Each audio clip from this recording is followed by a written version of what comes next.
Ano ba yung mga bagay na dapat ilagay sa check-in baggage and sa carry-on baggage? Ano ba yung mga dapat nating dalhin kapag magta-travel tayo? Hey guys! Welcome back to another adventure. In today's video, mag-e-empake tayo. Bukas ng gabi, flight na namin papuntang Macau. So ngayon, mag-e-empake na ako ng aming dadalhin. Actually, medyo maaga nga akong mag-pack ngayon kasi usually last minute talaga ako nagpa-pack.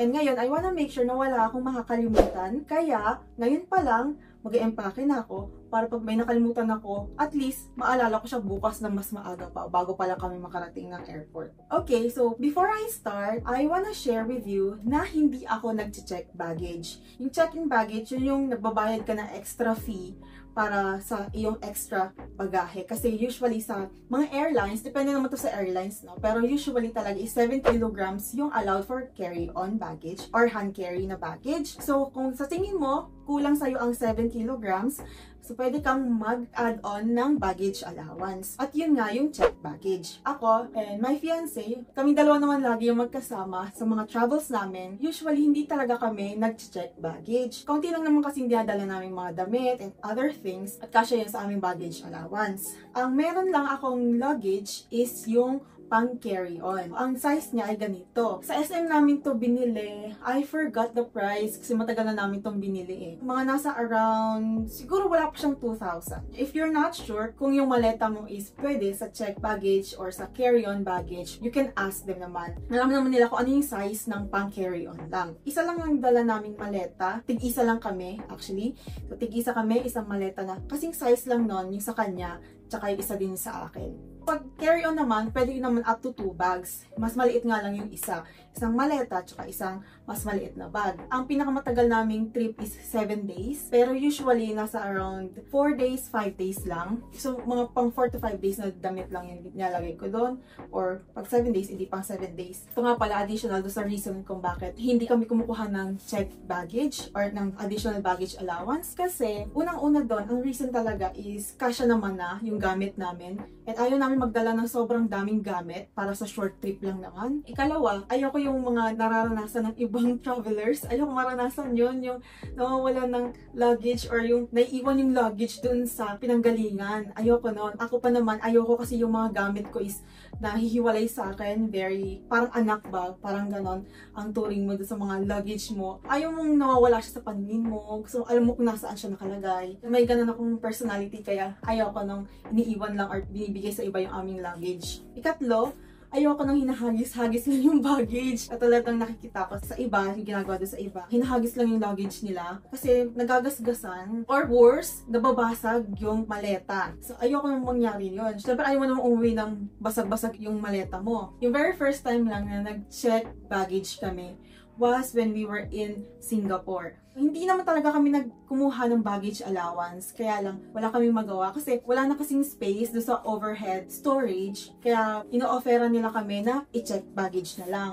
Doon sa first time na yon, hindi naging maganda yung experience ko. Kasi, ang tagal namin naghihintay doon sa, alam mo yung pagkatlabas ng immigration, lahat-lahat, nandun na kami naghihintay na lang kayo doon sa umiikot-ikot na mga bagahe. Ang tagal namin naghihintay doon sa bagahe namin. Siguro, mga 30 minutes to 1 hour ata kami naghihintay noon. Sobrang sama ng pakiramdam ko nung gusto ko nang uuwi.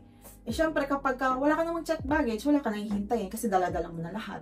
Ang worst pa is may gas-gas. Madumi siya at may gas-gas. So yun yung mga reason kung bakit ayaw ko talagang kumukuha ng baggage allowance. Yun naman ay para sa akin lang naman. Pero siguro kung magta-travel ako, like weeks ang tagal sa isang country, siguro I'll consider getting a baggage allowance. Okay, so sa pag-pack ng damit, I use packing cubes to organize things. So dito, ang lalagay ko dito ay yung mga pantaas. Dalawa kasi yung ganito, so yung isa ay yung pambaba naman. Ito, mayroon siyang mas malaki. Yeah, mas malaki. Nabili ko lang dito sa Shopee, guys. So ilalagay ko lang din yung link sa description box below. So, ito mas malaki para kung mas maraming halimbawa kung pants or pwede ko din siyang paglagyan na lang ng mga labahin or yung mga used na damit na. This is to organize things para hindi halo-halo yung mga damit. Ito kasi ay merong yung kita yung loob. Which is good kasi at least alam mo dito kung alin yung pang baba at pang taas kasi nakikita mo siya dito. And ito yung wala siyang parang screen. Ang nilalagay ko dito is yung mga undies. And then, ito, meron din siyang pouch. Meron akong makeup pouch. Ito, makeup pouch. Ganito lang yung makeup pouch ko. Nandito na lahat ng aking mga pang-makeup. Hindi naman kasi ako mahilig masyadong mag-makeup. Hindi din ako magaling mag-makeup. So, hindi ako very detailed maglagay ng makeup. So, ganito lang siya kaliit.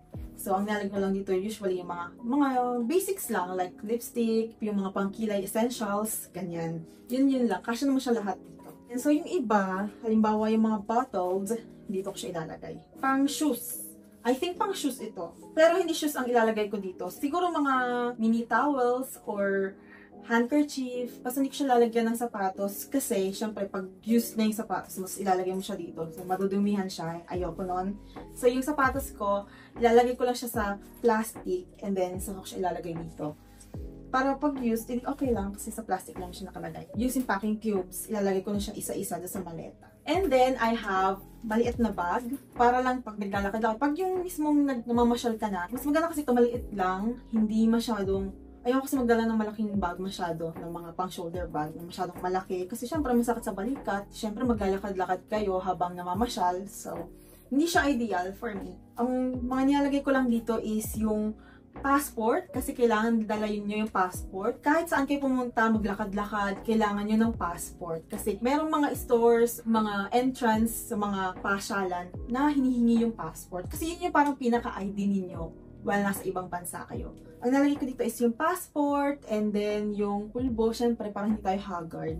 And then, ito, hindi siya magkakasya dito, I think. Hindi siya kasya dito. So, makikilagay na lang ako sa bag ng aking fiancé. Ito kasi, gusto ko sana yung mas maliit. I think bibili ako in the future na mas maliit. Ito yung nabili ko sa Ace Hardware. Medyo masyado siyang malaki pero okay na din siya. Ganda naman yung performance, so pwede na din. Alala ko nung nag-Singapore kami, sobrang init sa Singapore, grabe.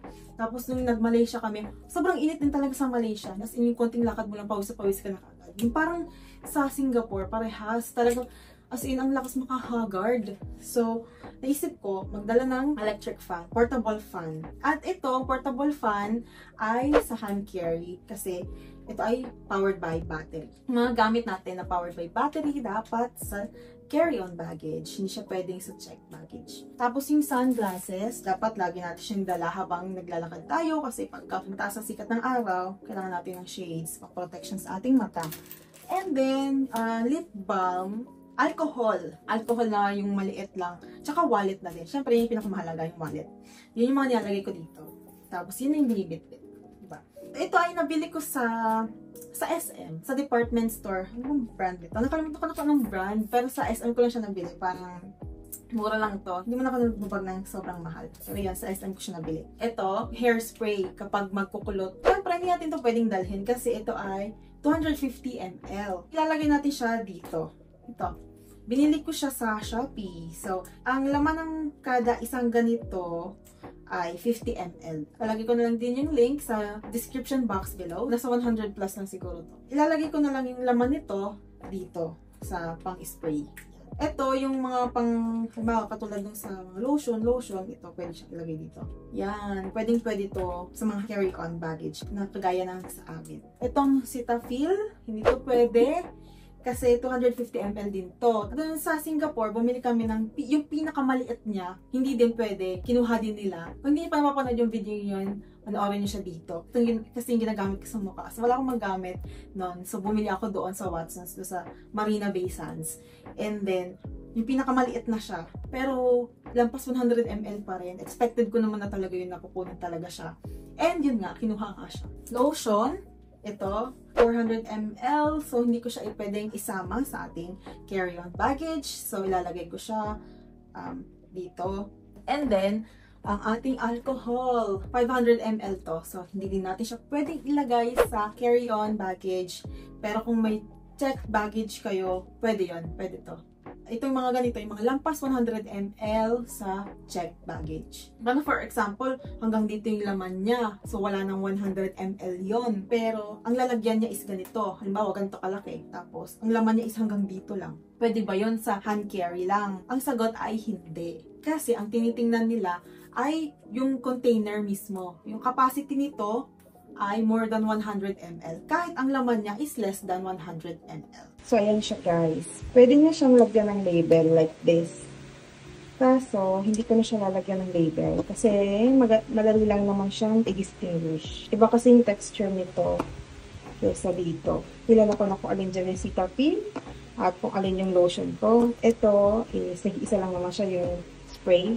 And ito, empty bottle. Wala na kasi akong mailalagay. Pero kailangan ko pa rin siyang ilagay doon sa container nila kasi para hindi siya magtumba-tumba. Ito pala is may lock. Ito may lock. So, hindi siya mapipindot ng ganyan. Hindi siya mapipindot. So, hindi siya magli-leak. Safe siya. So, pagkagamitin na, saka lang tatanggalin ito. Natatanggal ito. And then, ito, may takip naman siya. So, hindi na siya magli-leak. Itong empty bottle, kailangan ko pa rin siyang ilagay dito. Kasi pag hindi, pwede siya matumba-tumba, alog. Okay, so stable na siya. So, tatakpan na natin, and good to go. Dadala din ako ng shampoo and conditioner. Just in case lang naman na wala, at least may magagamit kami for that day. Pero usually kasi, meron naman silang provided sa hotel. Meron naman silang toiletries. Pero magdadala lang ako just in case lang na wala. Siyempre, dapat lagi tayong prepared. And then, wipes. Mas malaking, ang laki naman ito eh. Pero siyempre, bibili kayo yung mas maliit para pwedeng-pwede siya sa mga maliliit na bag. Hindi naman lahat ng bansa ay may CR na kagaya ng sa Japan. Yung may bidet. Basta yung maganda yung toilet bowl. So, meron akong ibang napuntahan ng lugar na yung CR walang tissue. Kung medyo maselan kayo, just be prepared lang. Magdala lang kayo lagi ng wipes. Ito, lipstick. Ito lang yung laging laman. Tsaka pulbo lang yung laman ng aking maliit na bag. Yung dinadala ko every time na kung saan-saan pag namamasyal. Hindi ko dinadala yung makeup pouch ko na ganito kasi hindi mo na ako magbe-makeup sa buong trip. Tsaka sa totoo lang guys, pag namamasyal kayo, expect nyo na talaga na magiging haggard kayo. Most of the time, maglalakad-lakad lang talaga kayo to explore the city or kung ano man yung lugar na pupuntahan ninyo. So, expect nyo talaga magiging haggard kayo, pagpapawisan kayo, mapapagod kayo. Ganon din naman, magbe-makeup ka ng bonggang-bongga, tapos matutunaw lang din naman siya habang naglalakad. So, hindi talaga ako nagbe-makeup ng bongga kapag ka naglalakad-lakad. Tapos, nagdala din ako ng extra na sabon. Nilagay ko siya dito sa plastic. Experience ko naman, provided naman ng hotel lahat yan. Yung toiletries, toothpaste, shampoo, sabon. Tapos, yung toothpaste, toothbrush, nandun pa kasi, basa pa, kaya hindi ko siya mapapakita sa inyo ngayon. And since, sa Hong Kong tayo pupunta tayo ng Disneyland, so bumili na ako ng, ganito, headband, ni Mickey Mouse, ganyan. Tsaka yung, may partner siya na tali sa buhok. Sa Shopee ko lang din to binili. Mahal kasi yung mga ganito sa loob ng Disneyland. So, tipid tips na din. Para hindi kayo gagastos ng mahal para lang sa ganitong headband, tsaka dito sa ganitong ponytail. So, bumili na din kayo before kayo pumunta ng Hong Kong. Para makapagpa-picture na rin kayo with headband. Doon pa lang sa entrance. Doon pa lang sa arco ng Disneyland. May dala akong extra sandals, isang boots, tsaka isang ganito, tsinelas. Tsinelas lang talagang ginagamit ko kapag naglalakad-lakad. Kasi, ayoko ng sapatos. Hindi ako mahilig sa sapatos. Kasi paano pag umulan, mababasa yung shoes mo. Tapos, mababasa pa yung paa mo sa loob ng shoes. Sobrang hassle yon para sa akin. Para sa akin, mas komportable ang tsinelas. Feel at home. Siyempre, nagagala tayo. Dapat lagi tayo may dalang camera. So, ito ang ginagamit ko, GoPro. Pang video-video. May tripod na din siya. So, may stand na siya. Ganyan siya. Para masulit nyo yung trip nyo, kailangan nyo ng camera. Pwede na din yung cellphone kung wala talagang camera. Pero kung mahilig kang mag-picture, magdala ka din ng camera. Kung meron ka naman, di ba, why not? Na-experience namin before, ang first ever country kasi na napuntahan namin is Hong Kong. That was 5 years ago. I think, mga 2019. Wala kami kadala-dalang maayos-ayos na camera. Basta ang goal lang talaga namin before kasi is mamasyal lang. So, hindi sa amin sobrang important no videos, mag-take ng photos, ganyan. Kaya ang gamit lang talaga namin is yung cellphone namin na medyo hindi pa maganda yung quality ng camera. Wala kami masyadong memories na pwedeng balikan. Kasi nga, wala kami masyadong nakuhang videos. Kasi yung cellphone na gamit namin is medyo hindi pa ganun kaganda yung quality. Tapos, kaunti lang din yung storage. So, hindi kami nakakuha ng pictures and videos as much as we wanted. Natutunan ko no na, okay, next time na pupunta kami, magta-travel abroad kami, I wanna make sure na meron akong maayos-ayos na camera man lang na pwedeng gamitin para masulit naman yung gagastusin and then makakuha ng good memories. Nabanggit ko lang, kung may camera kayo, then bring it. Pero I think hindi ko to dadalhin. Masyado kasi siyang bulky and hindi ko din siya magagamit pang vlog or siguro pang picture. Meron naman ako nitong GoPro pang picture and yung phone. So, siguro iwan ko lang siya dito. Sa photo line ko to binili mismo. And then this one, this is for the lights. Ito. Yan. Sa Shopee ko lang din to binili. Pwede siyang hinaan, lakasan. Ito yung ginagamit ko kapag gabi, pagka nagvo-vlog ng gabi na, madilim na. So, kailangan natin ng ganito na pang-ilaw para nakikita pa rin kung ano yung mga pinipicturean, kung ano yung binibidyohan. Ito, tripod. Kakabili ko lang nito sa Shopee din. Na-realize ko kasi kailangan ko ng tripod na mas mahaba. Kasi syempre pag nagpipicture kami ng fiancé ko, it's either ako lang mag-isa yung sa picture, tsaka siya lang mag-isa sa picture. Or selfie na lang para magkasama kaming dalawa. So, at least, pwede ka mag-picture na kaming dalawa sa isang frame kapag may gamit kaming tripod. Actually, selfie stick to na pwedeng tripod. May remote siyang ganito. Pipindutin mo lang yung remote and then maka-capture na yung photo or makapag-start ng mag-video. Pwede siyang tripod. Yan. O, diba? Or, yan. O, diba? Sobrang haba. In-expect nyo ba ganito kahaba? Ang haba, no? Pwede siyang at least ka-level ng mukha pag nakatayo ka. It looks sturdy naman. So, I like it. May kasama siyang lights itong binili ko. Power bank! You have to make sure you have power bank. Lalo kapag gamit na gamit ang inyong phone o kaya itong camera ko, dito ko din siya tina-charge sa power bank kasi meron siyang Type-C. Type-C din kasi itong GoPro. Tapos yung phone ko, Type-C din. Ito yung hindi ko talaga pwedeng kalimutan kapag magta-travel ang power bank. Super important. Ito is straightener. May mga hotel na nagpo-provide na sila ng blower. So, hindi na ako magdadala ng blower. And hindi naman siya super important sa akin. Sa Watsons ko to binili. About mga nasa 3,000 ata. Pwede siyang pang-straight ng buhok and pang-curl. Pero hindi ako marunong magkulot ng buhok gamit ito. So, bumili ako ng curler. Sa Shopee. 200 pesos. Mga nasa ganun lang. Maganda to pang-curl. Automatic lang kasi ito eh. Lalagay mo lang dito yung buhok mo. Tapos, pipindutin mo lang dito. Tapos, iikot-ikot pa siya. Kaya may dala akong pang-hold. So, mga ganito. Pwede siya sa mga carry-on lang.